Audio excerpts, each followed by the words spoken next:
So this is the extra, am I recording? Yes, I'm recording. Chapter of Sofrir and Pheirgr of Atalantius Omega 3. And I'm just going to do a random grab for the chapter. It's not a specific one I have in mind. So I looked out and started, when I plucked it open, I started at exactly chapter 18. So this is chapter 18 of Sofrir and Pheirgr of Atalantius Omega 3. That name is so long. It's the longest name I've ever written, I think. And it's Kimberly Sue Iverson. Pheirgr sheathed his sword to follow close behind as Annika made her way toward the rocks. They'd be fortunate not to lose their own lives going this way, let alone others. But it was the way. The way to a small tunnel that would take them down into a cavern, which was once a city just like their own. She thought so, but wasn't sure, because it was as though she knew, and yet didn't. An underground city where the Defalna were used to coming and going. Annika wondered why they hadn't been told about that. From what she could recall, she'd never heard of it. Stepping up toward the boulders, she grabbed hold with her fingertips and heaved herself up the steep hill of boulders. The large rock held her while she traversed to the next, and still the next. After a long time, she had to take a break. Others were zigzagging their way up. A yell came from below. She leaned out to find someone dangling. Another tried to lean down to grab them, and they both tumbled down the rocks and into the river. The red against the grave vibrated through her. She couldn't bring herself to stop staring at it. Pheirgr's large body shifted beneath her, and she snapped back to reality. Swallowing around the sudden dryness in her throat, she reached up to the group of rocks and tucked her boot into the hole other rocks provided. The rocks were smaller as they went higher. The rocks beneath her toes shifted. Her pulse skyrocketed. She had enough time to think, "Oh no," before she felt nothing. Her fingers instinctively dug into the rock, only to put too much weight onto the ones above at the wrong time. They too shifted, and the weight of her body made her drop like a lead weight. A quip of shock burst out as she free fell, flailing from the rocks. Her heart lodged in her throat. Fingertips scrabbling for grip, being cut up on the grit of the rock as her fingers constantly scrabbled for grip and lost the war. A large hand caught her by the wrist. The breath caught in Annika's throat, recognizing Pheirgr's touch. The movement caused her to arc to the right. With a grunt and jerk, Pheirgr carried the arc back to the left, and using momentum, he hefted her up to where he stood. Annika slammed face first into the rocks, nicking her cheek. Holding them both tight to the rocks by the safety net of his body, Annika breathed quickly in and out, trying to regain air. Pheirgr also took a moment to regain his breath and strength. Strong he may be, but that nearly cost them both their life. Nobody moved for a good minute or so. The sounds of the others carried from below. The heat of his body against hers felt good in ways she couldn't put words to. He pressed his mouth to her ear. "You'll have to try harder to quit us." A laugh burst out as relief flooded her in waves. She turned just enough to look up into the face that had now saved her twice. Instead of giving him attitude, she said, "Thank you," again. Breathing in and out, she felt safer than she had in a good amount of time. It was new to experience someone having her back. "Up," Pheirgr rumbled, more cautiously as you go higher. Annika checked on the others from between Pheirgr's arms. They were advancing, safe for now. She checked for a handhold directly above her face, then reached up, followed by the toe of her boot, into a crack. Pheirgr helped ensure she held her footing, but not too much. It wasn't up to him to know how and where to place her foot. It was all on her. She'd climbed plenty of trees and walls in her day. These rocks weren't too much different outside of the potential for shifting. Annika kept going as Pheirgr ascended behind her, followed by the rest, still making their way. Just before she heard it, she felt it. Annika's fingers flattened on the stone in front of her. Great. Ensuring she was solid, she leaned out enough for her voice to carry down to Pheirgr. Too loud, and it may make it worse. Movement! Pheirgr caught her eye and relayed the comment below. Aberon picked it up, then Brander, and down it continued. Nobody shouting to cause the avalanche to grow. Pheirgr pointed out. Any idea of where? She shook her head. A rumble came from within the mountain, but she couldn't feel the where. It was the mountain itself moving. Don't move. Pheirgr caught his brother's eye below him. He clamped his fingers into a fist. The motion flowed down the hill. Annika spread her legs, flattening herself to the wall when she jerked her head up. A massive group of boulders adjusted directly above her head. She tried to find a place to go left or right.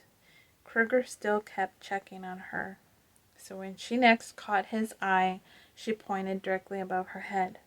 In case he didn't see it, he glanced about, shook his head, then with spread fingers pressed his hand toward the wall. Flatten.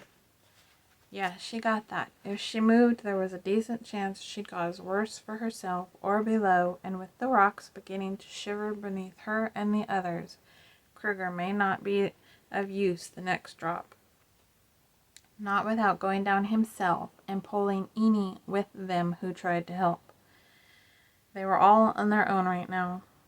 The rocks went from shivering to something bouncing off her head, a small pebble. A few cousins much larger than that one tumbled her way. Annika ducked and weaved to avoid them smacking her in the face, but one caught her shoulder. She winced and grunted.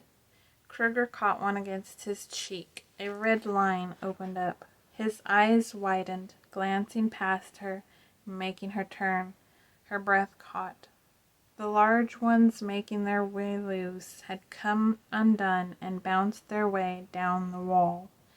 Annika pressed her body as flat against the stone as possible.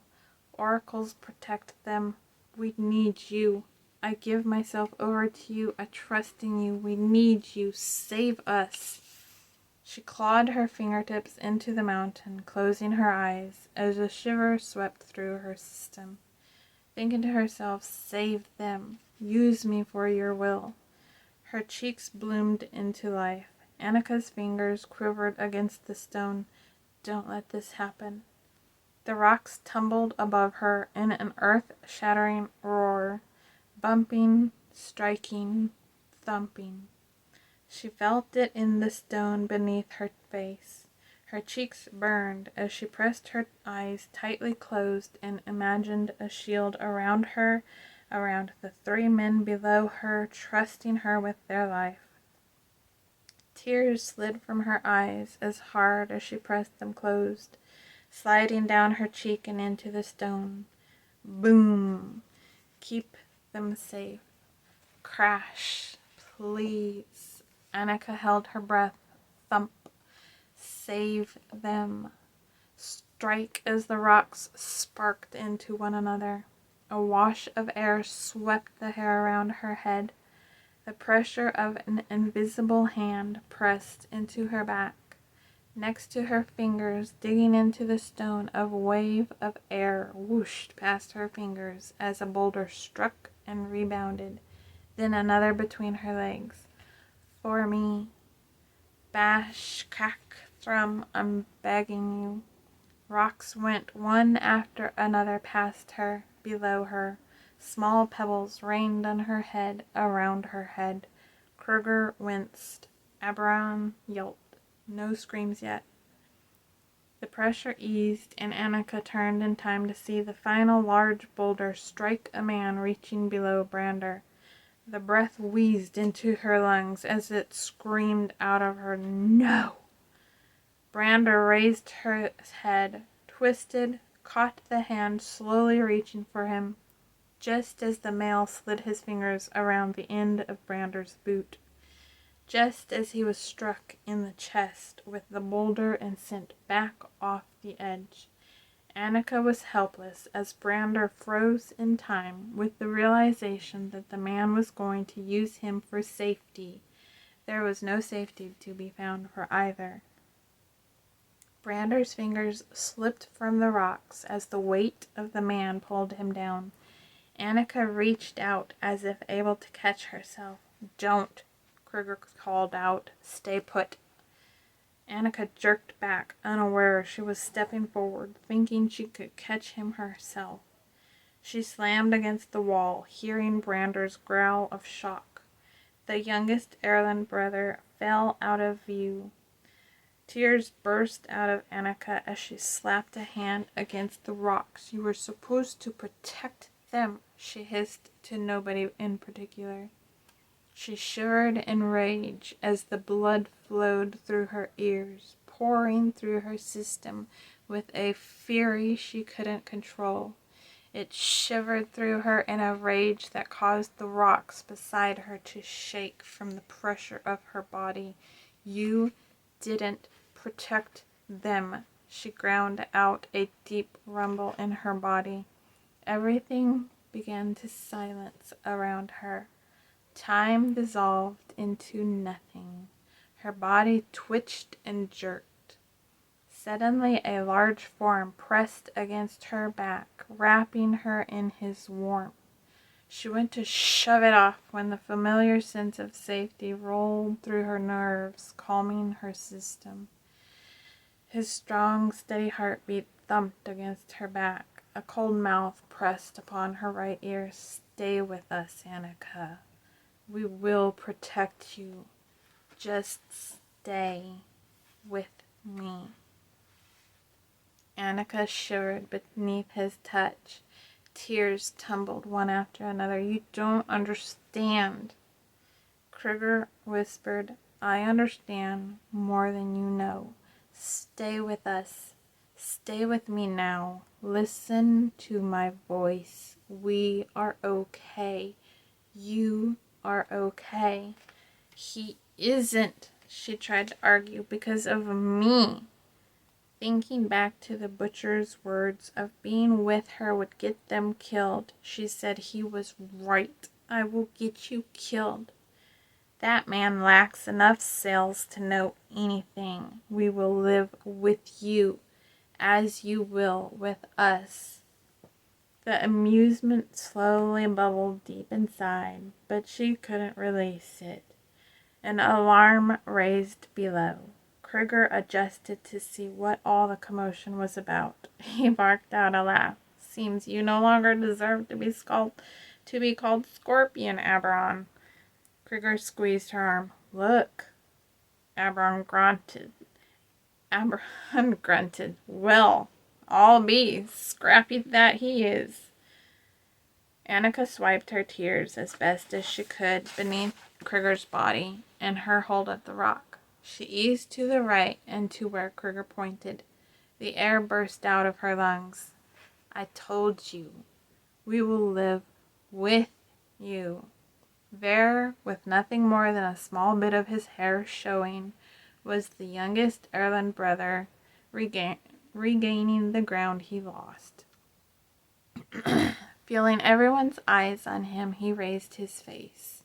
His face was a bare wink of himself, but Annika heard him clear as day when he called out, "Well, what are all you slowpokes waiting on? Get a move on." He sounded a tad exhausted, but decent enough. Annika eyed Pheirgr. She dropped her attention to the mouth of the one who saved her from her own self. Pheirgr kissed her. "Heard him," he whispered. "Move it." After a time, she finally made her way to the top and fell to the dirt on her back.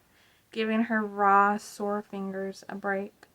She eyed the ground up flesh called fingers and eased up to reach into her pack, find the water, and take a drink. Finding a clean shirt, she damped the fabric with the water and used it to gently clean her fingertips.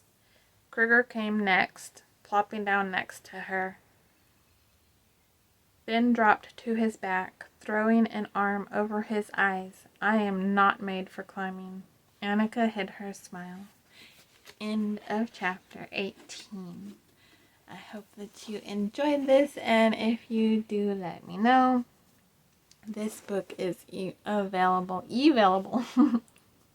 This book is available on ebook, and as you can see, paperback. It should be at all retailers at this point.